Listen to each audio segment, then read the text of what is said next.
Well, good afternoon, everyone. Thank you for joining us. And thank you to officials from the Police Department as well as Superintendent Watlington and District Attorney Krasner for being here today. Yesterday's tragic events outside Roxborough High School were just unconscionable. Another young life, just 14 years old, has been cut short by this brazen act of gun violence. 4 others were injured in this incident. Now a family is forced to grapple with the loss of their child, and my deepest condolences go out to the family and friends and to all those who have been affected by this heinous and cowardly crime. I want to extend support to all school communities during this very difficult time as they process this loss. As I said yesterday, I've said it countless times before, and I'll keep on saying it, schools, rec centers, and public spaces must be safe places.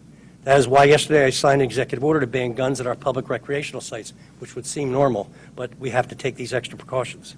And a few weeks ago, we also announced a $10,000 reward for any tips leading to the arrest and conviction of anyone who fires a gun and injures others near a rec center, library, or school. These may seem like small steps to some, but they demonstrate our shared resolve to continue to explore every possible option to stop gun violence. If a policy or action we take just saves one life, it will be worth it.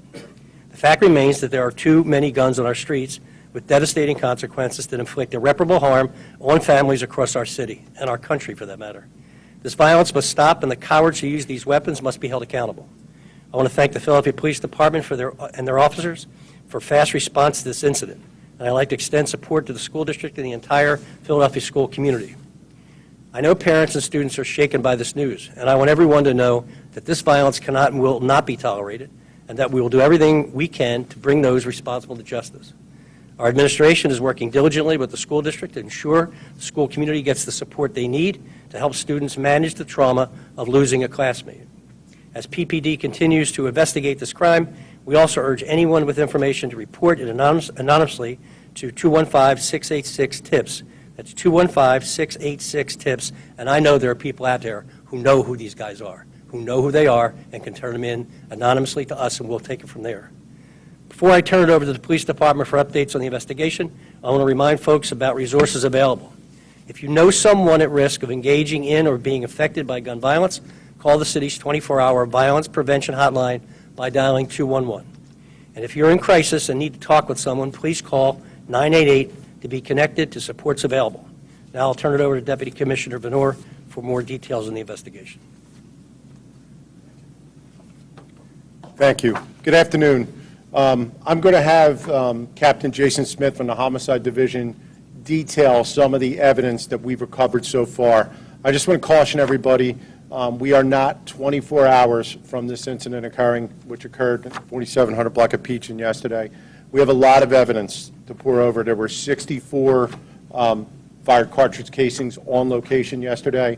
All the forensic evidence is being processed, and as you've heard us say before, video is our very best piece of evidence that we use, and you're going to see some of that today. We know, as the mayor said, people are aware of who may have perpetrated this. We're urging them to call us. As we always do, the mayor's office offers a $20,000 reward for each and every homicide. In this particular case, one of our partners who's been working with us from the beginning of this, from on scene, ATF, and their assistant agent in charge, Eric DeGree's here with us today. They kicked in another $10,000, so this case is going to have a $30,000 reward at this particular time for anybody that provides information leading to arrest and conviction. So at this point, I'm going to, it's 40. So it's up to 40, and we'll keep you updated. But I'm going to turn things over to Captain Jason Smith, and he will detail some of the evidence that we recovered. All right, good afternoon, everyone. Yesterday at approximately 4:41 p.m., officers from the 5th Police District responded to a report of gunshots in the area of Roxborough High School on the 4700 block of Peachin Street. Upon arrival, officers located 4 shooting victims lying on the sidewalk. A 5th shooting victim was subsequently located a short time later, bringing it to a total of 5 shooting victims.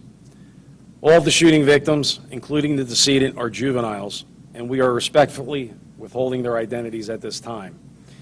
All the victims were transported to area trauma centers by Philadelphia Fire Department medics and police personnel. All but the decedent were treated for their injuries and placed in stable condition. The decedent, however, suffered a fatal gunshot wound to his chest. He succumbed to his injuries and was pronounced at Albert Einstein Medical Center at 5:09 p.m. He was only 14 years old. The other shooting victims ranged in age from 14 to 17 years old. 4 of the 5 shooting victims, including the decedent, were members of Roxborough High School's football team. Recovered video surveillance captured the shooting incident in its entirety. A light-colored Ford Explorer SUV is observed parking on the southeast corner of Peachin and Gate Streets several minutes prior to the shooting. As the victims are walking by on the opposite side of the street on their way to the locker room, 5 individuals are observed exiting the SUV and immediately opening fire. Following the initial barrage of gunfire, 4 of the 5 shooters are observed returning to the suspect SUV. A 5th shooter continues to pursue one of the shooting victims, shooting at him as both are running down Peachin Street. The victim is ultimately struck by one of the offender's bullets, and he collapses on the sidewalk. The shooter runs up to the victim as he lay helpless on the ground, stands over top of him, and continues firing. The only thing that stopped this individual from firing is that he apparently had run out of bullets and his slide had locked to the rear. At this time, we're going to show the video surveillance of the incident.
So as you can see from the recovered video surveillance and the still photos, I know these images are blurry.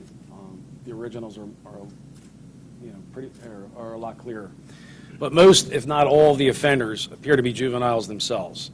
Nonetheless, they are obviously very dangerous individuals, and the need is great to have them identified and taken off the streets as quickly as possible. It is for this reason that I am asking for the public's help to assist us in identifying the individuals responsible for this heinous act of violence.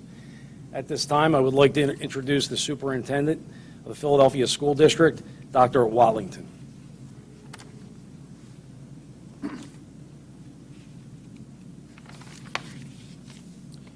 Good afternoon.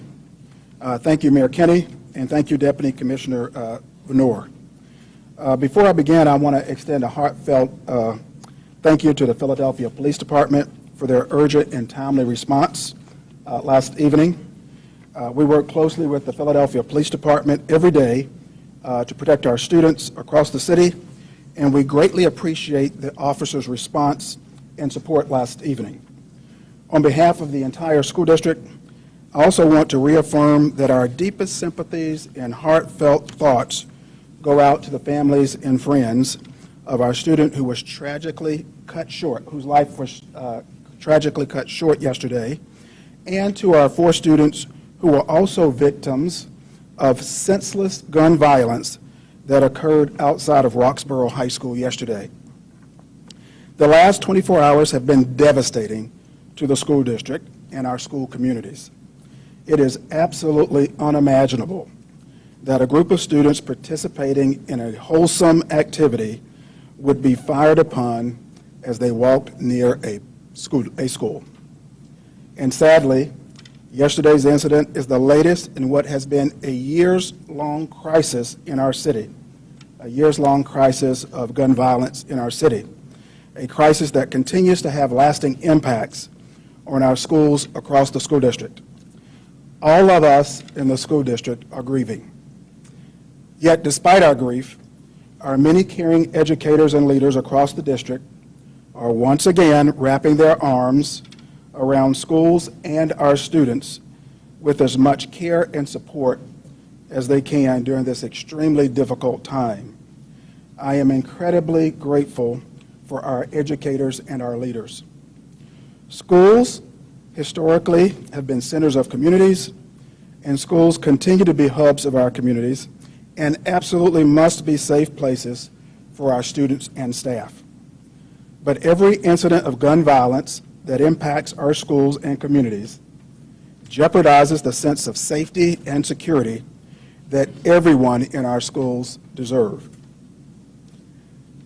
Whether they're in school, walking to or from school, or participating in a wholesome after-school activity or program.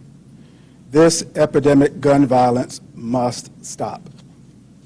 I am committed to working with the mayor's office, our city council, the business community, and other Philadelphians who share the urgent need to eradicate gun violence from this wonderful city. We owe it to our students to do more to stop the violence that is crippling our city. At this time, we'll turn it over to to our District Attorney Krasner. Thank you. In a moment, we will be going to question and answer with Deputy Venor, but I just want to say a couple words first. When I arrived on the scene yesterday and I saw the impact on the people who work in that school, the adults who live in that area, and of course the kids who were out there, I was struck, as I think every one of you was who was out there, with the level of trauma that was being endured by these students, these teachers, and these staff, and of course it goes beyond that. It really goes to the entire city. This is unconscionable. It is horrific. Everyone is hurting from this. It's truly awful. There's a 14-year-old who should be alive today, and he should be working on his future and playing football, and that's not what we have. We also, of course, have to think about the 4 teenage boys who were injured, nearly killed here, and the trauma that they're going to endure, the physical harm from which they're going to have to recover. Our schools, our sports activities, these have to be safe havens. These are the alternative to the street. This is where we have to be able to go to do things that are preventative, positive, constructive, and that's why this one is particularly painful, I think, for so many people.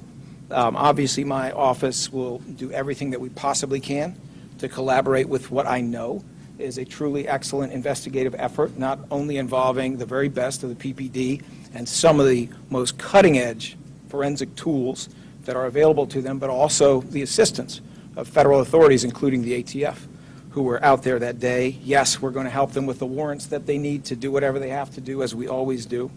We're going to do that.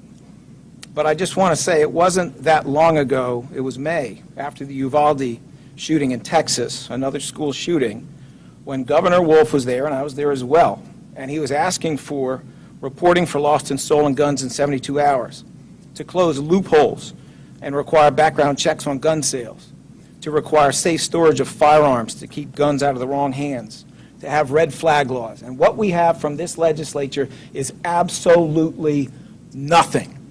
And that is what Governor Wolf has had to deal with his entire time in office. What we have from this legislature, and I am speaking of one party, what we have from them is the talking points of the NRA and kids getting shot outside of schools, and that is utterly unacceptable.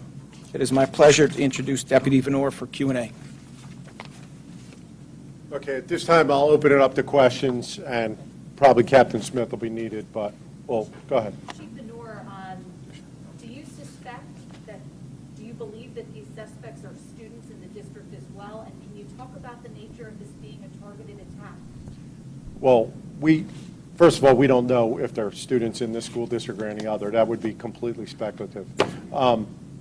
Based on what Captain Smith said, looking at the entire video, obviously we didn't show you the victims because there's things we took out of the video.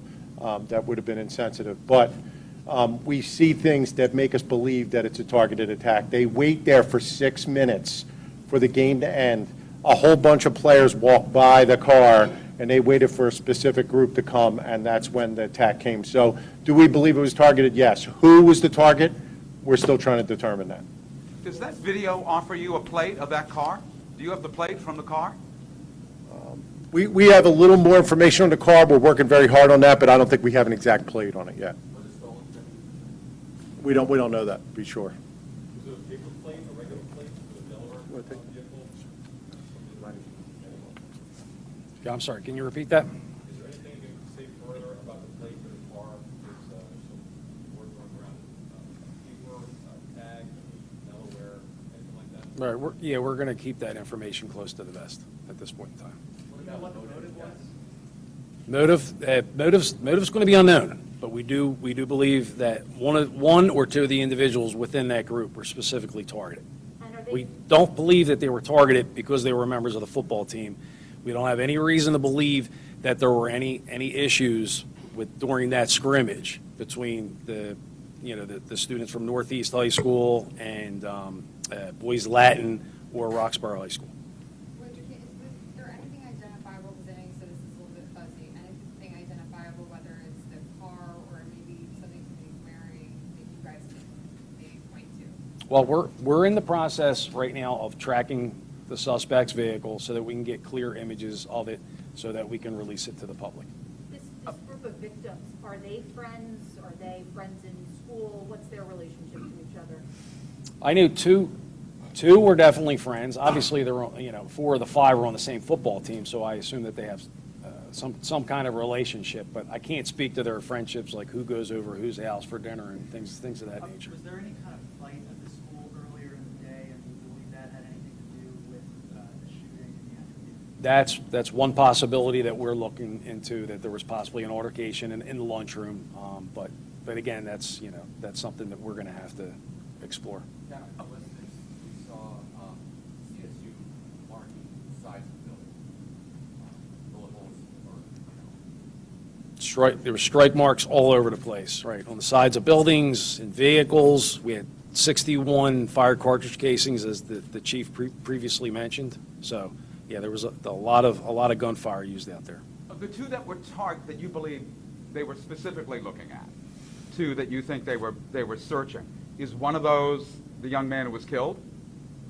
No, I don't believe at this time that he was the intended target. I think it would have been two of the other five. So you saw the one individual that was running down Peachin Street, right, by himself. So right immediately after the initial barrage of gunfire, you had four of the five individuals that we believe are responsible for the shooting. They enter back into the SUV. One individual continues to chase the other one a good distance down Peachin and continues firing him, ultimately strikes him, he drops him, and then he proceeds to stand over top of him, presumably to finish him off, but he runs out of bullets. So clearly he's targeted in some way based on the shooter's We reaction. believe he's definitely targeted, and we think possibly one other individual that was in that group. So is the boy who was killed, is he just a mistaken identity, just a victim in this thing? They don't know him? They're just I think he's a totally innocent victim. Why do you say that? Why do you say you think he's a totally innocent victim? Could you tell us more? I can't elaborate on the why. There's no audio, obviously, in this, but from your investigation so far, were the shooters saying anything as they were shooting or to the victims? We still have a ton of witnesses to be interviewed. Well, first we have to locate them, and then we have to interview them.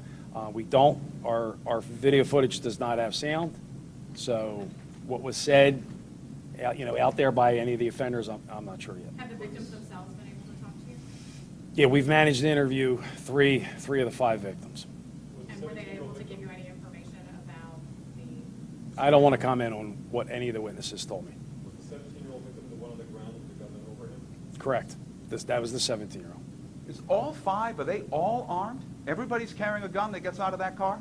We believe so, yes. And we believe that there's going to be a sixth individual involved as well, operating that SUV. Who never got out of the car? Right.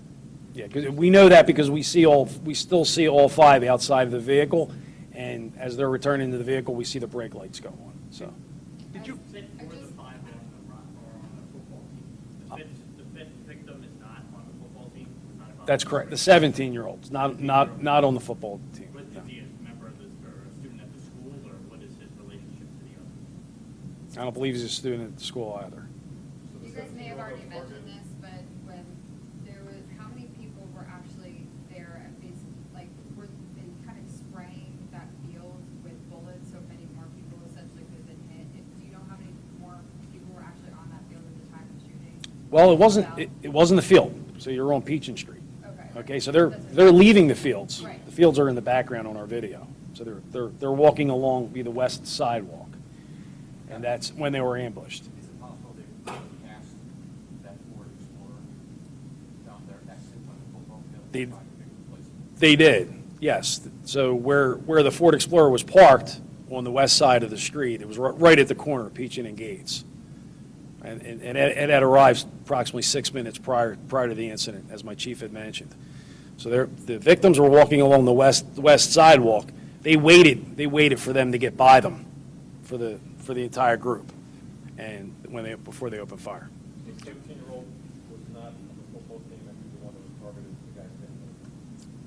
the guy's I feel confident in saying that he was specifically targeted, the 17-year-old. You can't say he's a friend of theirs, or that's sort of what I was getting at. Is he a friend of this group, or? He's a friend of one of the members of the group. Okay. The other ones I can't specifically say. did you recover an FN-57, a particular kind of weapon there that is surprising to you in any way? Is there a gun that you've recovered that is of some interest, particular interest? I do not want to comment further on the ballistics, other than to say that we recovered 61 fire cartridge casings. Captain, you say that you're looking into the possibility that there may have been some kind of altercation at school, perhaps at lunch earlier that day. Are you looking into the possibility that the shooters are students too? Absolutely, of course. Just to be clear, the 17-year-old was not on the football team, and he was the one that was on the ground to shoot all the time. Did you go to Roxborough High School, the 17-year-old? I don't believe so, but I can't, I'm not sure exactly what school he goes to at this time. That might be a question for Deputy Commissioner about, are there increases in police presence around schools throughout the district? Maybe Dr. Lawton can also comment. Well, I'm looking at Deputy Commissioner Dales, and he's walking towards me, but he could answer that better than me, but I know there is, but he'll explain. Good afternoon. Yes, we increased our presence around Roxborough, Northeast High School, Boys Latin, and also Saw. There were police officers there during dismissal, but dismissal was around 2:30 p.m., which he mentioned the shooting occurred around 4:30, between 4:30 and 4:45 p.m. We were light as far as coverage during that time because we didn't anticipate any problems. It was a practice game, no spectators, so that's where we are in reference to our coverage. Does that change things now? Yes, it does. So moving forward, what we're doing now is we're focusing on football games, as we always done in the past, and also practices, or scrimmages. We reached out to school board. They're going to give us a list of all the scrimmages. We have all the games, but now we're going to have a list of the scrimmages. We can't cover them all. There's numerous scrimmages across the city. But if we receive any information whatsoever where there may be problems or issues at the during the scrimmage practice, we will have police officers present. But in the meantime, we will be making periodic checks at those locations. What about this Friday? What will be different this Friday when players compete? Now, where? At Roxborough? Any game? Well, any games where we anticipate issues, we will have a police officer present there, stationary. A stationary beat will be assigned to the game until the game is over. Those games where we don't anticipate any problems or we didn't receive any information whatsoever that there are going to be issues, we're going to be making periodic checks at those locations. Officers assigned to those zones will be making periodic checks. Can we hear from the mayor? Yes? Yeah, Mayor, I mean, you said that, this kind of shooting will not be tolerated. It's not tolerated, but it's apparently unable to be stopped as well. I wouldn't say it's unable to be stopped. It's certainly a heavy lift because of the number of guns that are in circulation and the availability of buying guns without any kind of requirements So we're going to continue taking guns off the street. As we said last year, 6,000. This year will be probably more than 6,000. It's not hopeless at all. We're working hard.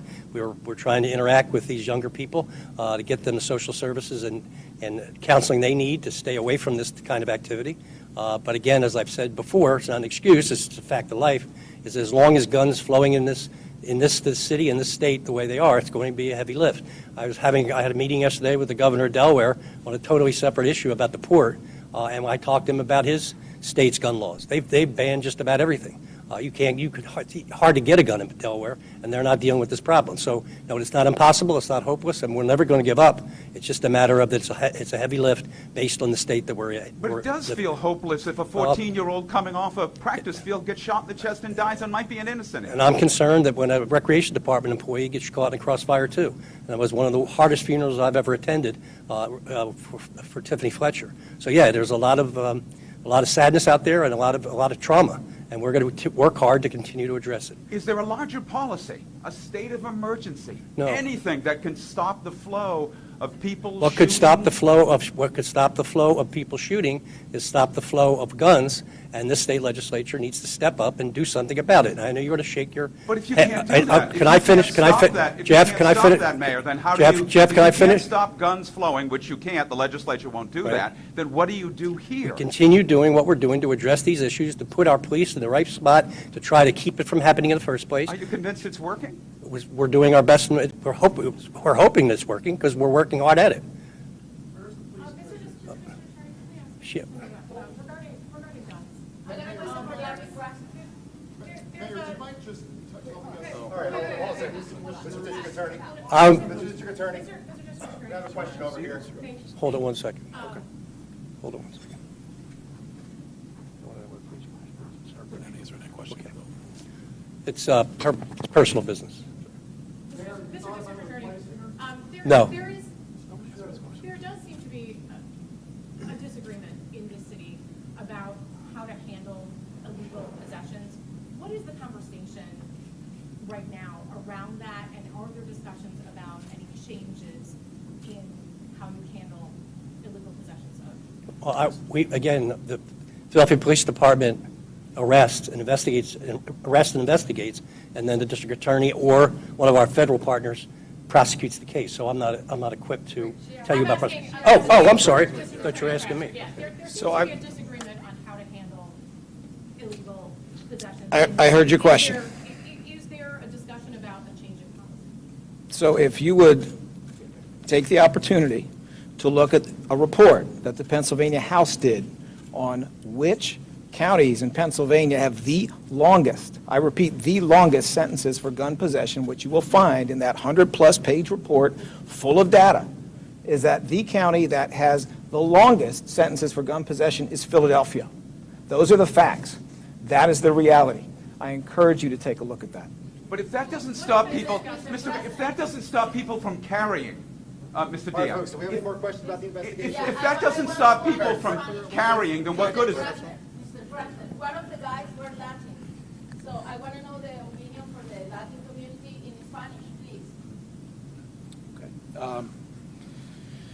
Tenemos aquí una tragedia horrible, un tiroteo en donde mataron a un joven latino de 14 años. Es una tristeza y estamos aquí juntos para investigar y para llevar a la justicia a estos tipos que lo hicieron.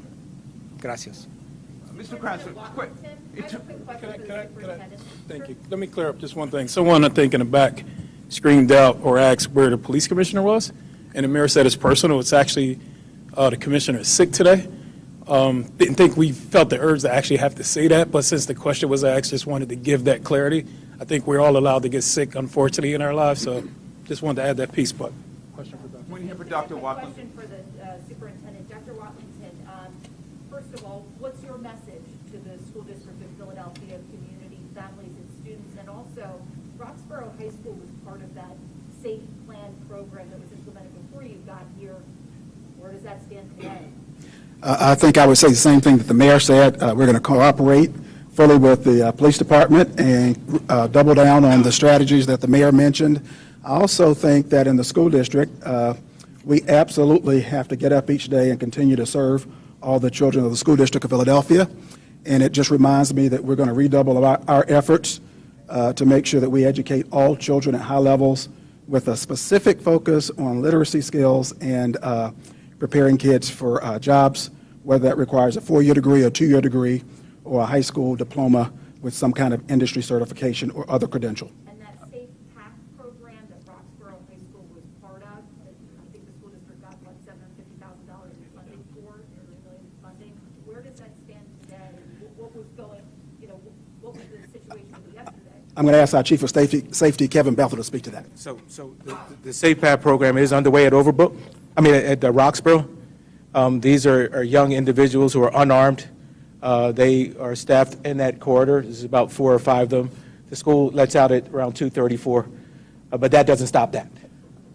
Just to make sure we clear, the Safe Path, unfortunately, those individuals who shot on that street could care less who was out on the roadway.